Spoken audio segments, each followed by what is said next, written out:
काबे पे पड़ी जब पहली नजर, काबे पे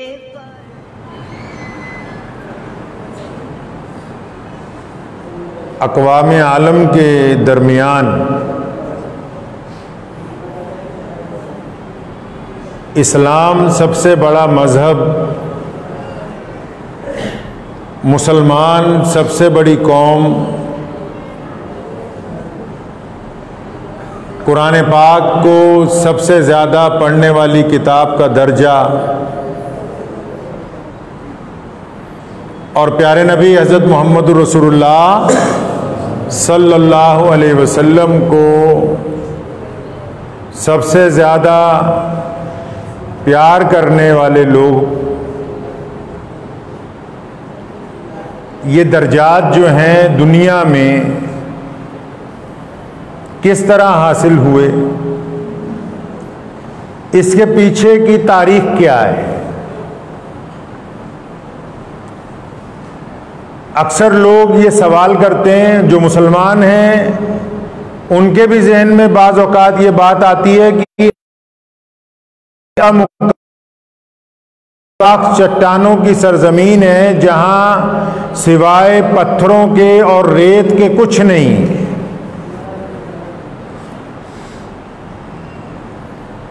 जिसका राब्ता पूरी दुनिया से उस वक्त नहीं था।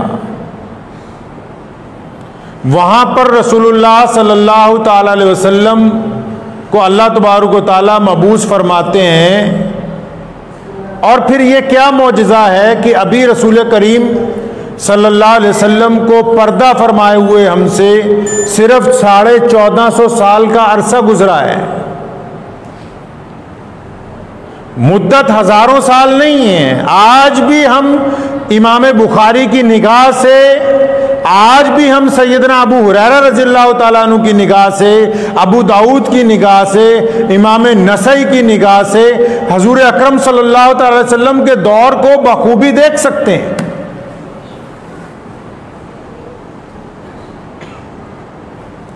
ये मौजज़ा कैसे हो गया कि हम लोग सामने लोग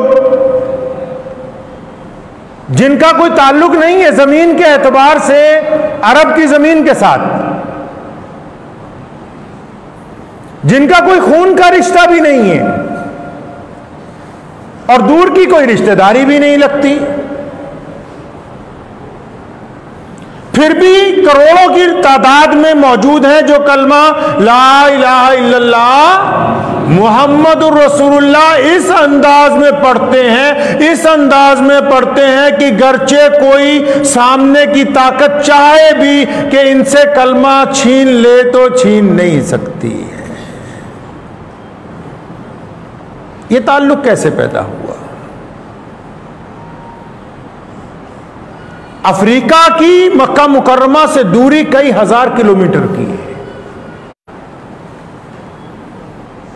और एक दो नहीं, करोड़ों लोग वहां रोजाना हर एक नमाज में, हर एक मेंबर से, हर एक मस्जिद की छत से अजान बुलंद होती है या अशहदु अन्ना मुहम्मदुर रसूलुल्लाह, कि हम गवाही दे रहे हैं कि मुहम्मद हमारे रसूल हैं। अब तारीख उठाते हैं कि भी इन कालों की मुसलमानों के नबी के साथ कोई ताल्लुक है, कोई जिस्म का ताल्लुक है, कोई जमीन का ताल्लुक है, रिश्तेदारी का ताल्लुक है, कोई ताल्लुक नजर नहीं आता। आप फ्रांस में चले जाएं, अमेरिका में जाएं, लॉस एंजलिस में जाएं, वो लोग नहीं जो यहां से जाके बस गए, उन चिट्टी चमड़ी वालों को जब आप देखेंगे ना, जिन्होंने अपनी इबादत गाहों को मस्जिदों में तब्दील कर दिया और वो फिर सुबह को फजर में उठ के अजान देते हैं अल्लाहू अकबर अल्लाहू अकबर, जिनको देखकर यूरोप का जो दानिश्वर है वो हैरान है कि इनका मुहम्मदुर रसूलुल्लाह से तो कोई राब्ता नहीं था और यूरोप से मक्के का फासला कई हजार किलोमीटर का है, ये क्यों कलमा पढ़ते हैं? आप मलेशिया में जाएं, इंडोनेशिया में, वहां चाइनीस नस्ल के मुसलमान हैं, और एक दो नहीं है, करोड़ों हैं। दुनिया के सबसे बड़े इस्लामी मुल्क हैं वो। चाइना में चले जाएं, अब वो रोजाना 5 वक्त अजान दे रहे हैं, अल्लाहू अकबर अल्लाहू अकबर। अब तहकीक करने वाले लोग हैरान हैं कि इन चाइनीज मुसलमानों का, इन मलाई मुसलमानों का अरब की धरती से फासला कई हजार किलोमीटर। इनको किस बात ने इस्लाम के करीब कर दिया? समुंदर में एक टापू है छोटा सा, उसका नाम मालदीव है। अब वहां जाएंगे तो 5 वक्त की अजान खूबसूरत आवाज में आपको सुनाई देगी, हजारों लोग नमाज पढ़ते हुए नजर आएंगे। और फिर अगर आप किताब खंगालने लगेंगे कि इस टापू का तो जमीन से कोई रिश्ता ही नहीं बनता मक्के के शहर से, यह तो मदीना मुनव्वरा से कई 100 किलोमीटर के फासले पे है। इनको किस बात ने कलमा ला इलाहा इल्लल्लाह मुहम्मदुर रसूलुल्लाह पढ़ने के लिए मजबूर किया है? दरियाए दजला के दोनों तरफ, जहां आज ईरान और इराक बसते हैं, जहां कभी इस्लाम की सबसे बड़ी ताकतें वजूद में थी, जहां कभी कैसरो किसरा के महल हुआ करते थे, जिन मुकामात पर कभी मोहम्मद रसूलुल्लाह सल्लल्लाहु अलैहि वसल्लम के खिलाफ नौजुबिल्लाह साजिशें हुआ करती थी, आज वहां की मसाजिद दुनिया की सबसे पायदार मसाजिद में से एक है। आज वहां के कुतुब खानों में कुरान पाक रोजाना छापा जाता है। आज बैरूत की छपी हुई किताबें मुसलमानों के कुतुब खानों की जीनत बनी हुई हैं। अरे इनको किसने मजबूर किया कलमा ला इलाहा इल्लल्लाह मुहम्मद रसूलुल्लाह पढ़ने के लिए? एक सवाल है पूरी दुनिया के सामने कि वो सोने रसूल जो सिर्फ 1450 साल पहले दुनिया में आते हैं और फिर आज दुनिया के 128 मुल्कों में थोड़े हो या ज्यादा हो, कम हो या ज्यादा हो, अपनी जुबान बोलते हो या दूसरी जुबान बोलते हो, उनकी रंग और नस्ल कोई भी हो, उनमें कलमा ला इलाहा इल्लल्लाह मुहम्मदुर रसूलुल्लाह पढ़ने वाले लोग मौजूद हैं। ये मौजज़ा नहीं है, ये मौजज़ा नहीं है तो क्या है? लेकिन ये मौजज़ा कोई करामत नहीं है। अल्लाह तबारक व तआला ने मुहम्मदुर रसूलुल्लाह सल्लल्लाहु अलैहि वसल्लम को जो दीन अता फरमाया, ये ऐसा दीन नहीं कि करामतें दिखा के फैल जाता, नहीं। अल्लाह तबारक व तआला ने सोने महबूब को जो दीन अता फरमाया वो फितरत का मजहब है, इंसान के मिजाज का मजहब है।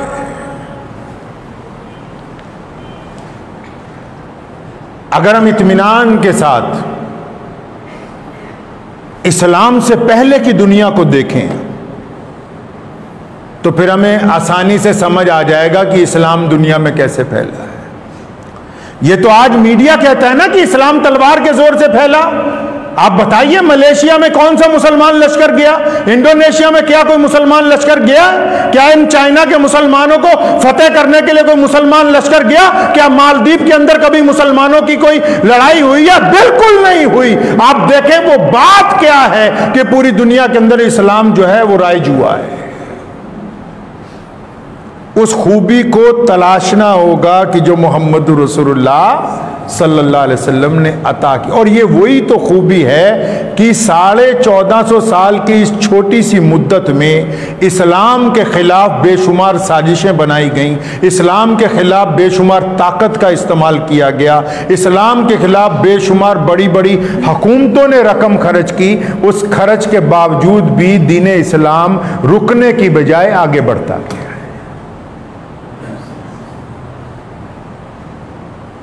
दीन को समझने के लिए पहले यह समझना होगा कि दीन के आने से पहले क्या सूरत हाल। हम किसी आदमी को किसी बुलंद मुकाम पर देखते हैं तो ऐसा लगता है कि नहीं नहीं ये तो बहुत ऊंची जगह पर बैठा हो, लेकिन उसके पीछे की तारीख को पहले पढ़ना होगा कि ये वहां तक पहुंचा कैसे। ये जो दुनिया में आज 1.5 अरब से ज्यादा कलमा ला इलाहा इल्लल्लाह मुहम्मदुर रसूलुल्लाह पढ़ने वाले लोग हैं, इन तक दीन पहुंचा कैसे? अगर इस बात को हम तज्जिया करने लगेंगे तो आसान तरीका यह है कि दुनिया का इतिहास उठाएं, इस्लाम का नहीं, विश्व का इतिहास पढ़ें। रसूलुल्लाह सल्लल्लाहु अलैहि वसल्लम मक्के में मबूस होते हैं तो मक्के की हालत क्या है आपने मौलवियों से सुनी होगी, लेकिन हमारे यहाँ क्योंकि असूल है पिछले 15-25 सालों से कि आधी अधूरी उतनी बात बताते हैं जितने में आराम से चंदा हो जाए, उसके बाद अगली बात को ख़त्म कर देते हैं, ज़रूरत महसूस नहीं करते। मोहम्मद रसूलुल्लाह सल्लल्लाहु अलैहि वसल्लम मबूस होते हैं, नबूवत का जब ऐलान होता है, हालत ये है कि लोगों ने अलग अलग इबादत गाहें, अलग अलग, और मक्के में जब कोई बेटी पैदा होती है तो उसका बाप ले जाके उसे रेगिस्तान में गड्ढा खोद के मार देता है, जिंदा दफन कर देता है। यहां तक तो सुन रखा है ना आपने, इससे आगे नहीं सुना है। ये सिर्फ मक्के की बात नहीं है। मक्का मुकर्रमा से जब बाहर निकलते हैं, कैसरो किसरा की तरफ जाते हैं, तो वहां के जो बादशाह हैं, जिनको आप नवाब समझ लीजिए अपनी जुबान में, उन्होंने लोगों को अपना गुलाम बनाया है।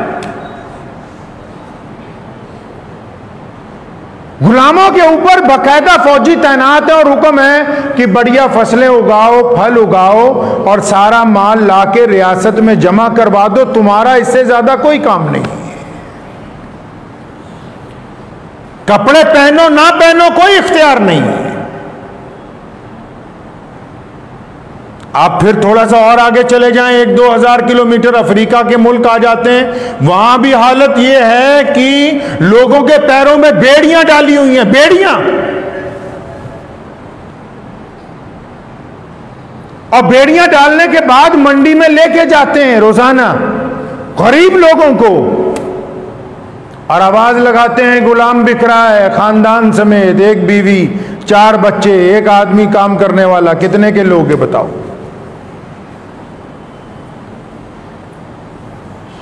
वहां से आगे चले जाएं, नई दुनिया जिसको अमेरिका कहते हैं आज, वहां हालत यह है कि अगर किसी गुलाम को 3 दिन तक उसका मालिक खाने के लिए खाना नहीं देता है और वो भूख से तड़पता हुआ अगर मुकामी अदालत तक पहुंचता है और ये दरखास्त लगाता है कि मुझे भूखे को खाना नहीं मिल रहा, तो उस वक्त का जज ये लिखता है कि क्योंकि तुम इंसानों के जुमरे में नहीं आते, क्योंकि तुम्हारी नस्ल नीची है, तुम्हारा रंग नीचा है, इसलिए तुम्हें कोई हक नहीं कि तुम खाने के लिए दावा करो, तुम्हारे मालिक की मर्जी है तुम्हें दे, तुम्हारी मालिक की मर्जी है कि तुम्हें ना दे।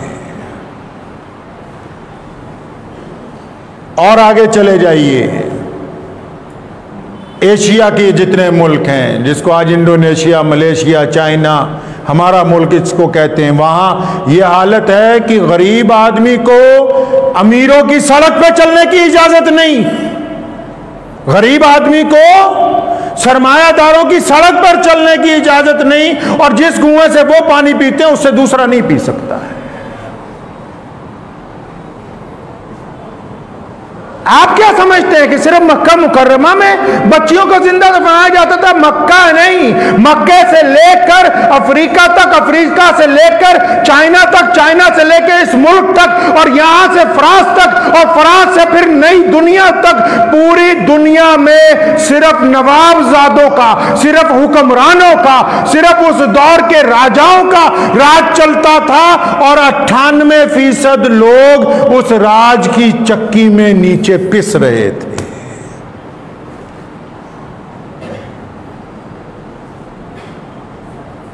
ऐसे नहीं इस्लाम पूरी दुनिया में पहुंचा है। मोहम्मद रसूलुल्लाह सल्लल्लाहु अलैहि वसल्लम ने जब देखा कि इंसान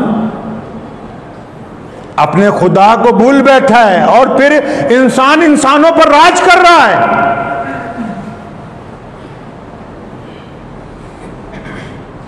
जब यह नजर आया सामने कि इंसान इंसान पर ज्यादती कर रहा है और अपने माबूद को भूल बैठा है, तो करीम रसूल ने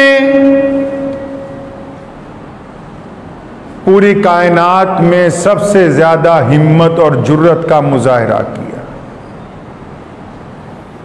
हिम्मत और जुर्रत किसको कहते हैं समझते हैं? ऐसे लोगों के सामने उनके मिजाज के खिलाफ बात करनी किसी के बस की बात नहीं है।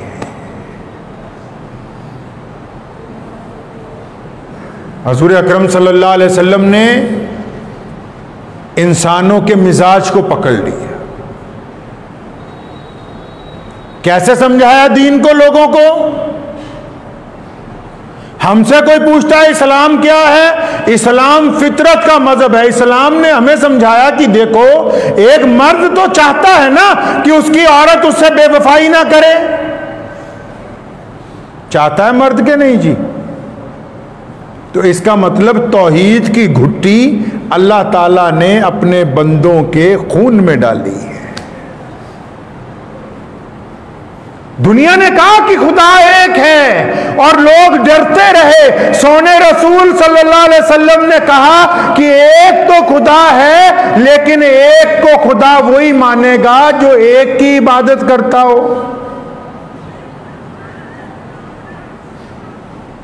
शौहर तो चाहता है कि उसकी बीवी उससे बेवफाई ना करे, तो इसका मतलब उसके मिजाज में तौहीद है।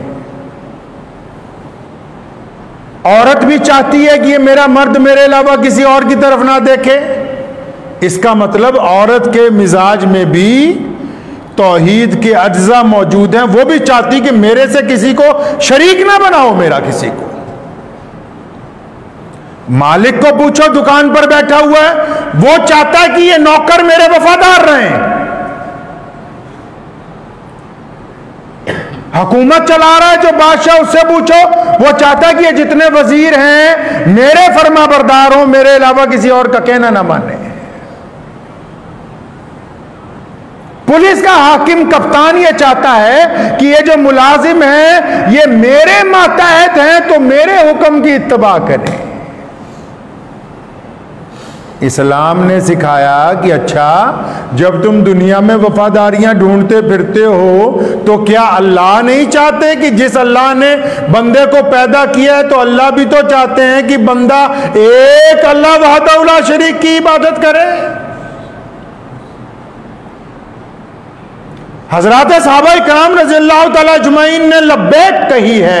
हुजूर अकरम सल्लल्लाहु अलैहि वसल्लम के दस्ते मुबारक पर जब लब्बैक कहा, फरमाया या रसूलल्लाह, हम आपके कहने के मुताबिक गवाही दे रहे हैं कि अशहदु अल्ला इलाहा इल्लल्लाह वहदहू ला शरीक लह व अशहदु अन्ना मुहम्मदन अब्दुहु व रसूलुहु, कि या रसूलल्लाह गवाही दी कि एक अल्लाह की इबादत करेंगे, और या रसूलल्लाह ये भी गवाही दी कि आप खातिबुन नबिय्यीन हैं, आप अल्लाह के रसूल हैं। और फिर साहबा ने पूछा, या रसूलल्लाह अब करना क्या है? अब क्या करना है? अभी आज किसी आम मुसलमान को पूछो कि जी जरा इस्लाम समझा दो, पहले तो दाईं बाईं तरफ देखेगा, भी इसको समझाऊं क्या, ये जो गैर मुस्लिम पूछ रहा है कि भी मस्जिद में ले जाऊं, ये बताऊं, नमाज पढ़ते हैं, ये करते हैं, वो करते हैं। इस्लाम ने तो दो लफ्जों में अपनी बात मुकम्मल की है हुजूर अकरम सल्लल्लाहु अलैहि वसल्लम। और ये उसी बात का नतीजा है कि आज हम, ये हमारे सर पर जो इज्जतें रखी हैं, ये मुहम्मदुर रसूलुल्लाह ने अता की हैं। अगर दीन हम तक ना पहुंचता, हम हरगिज़ इज्जत वाले ना होते।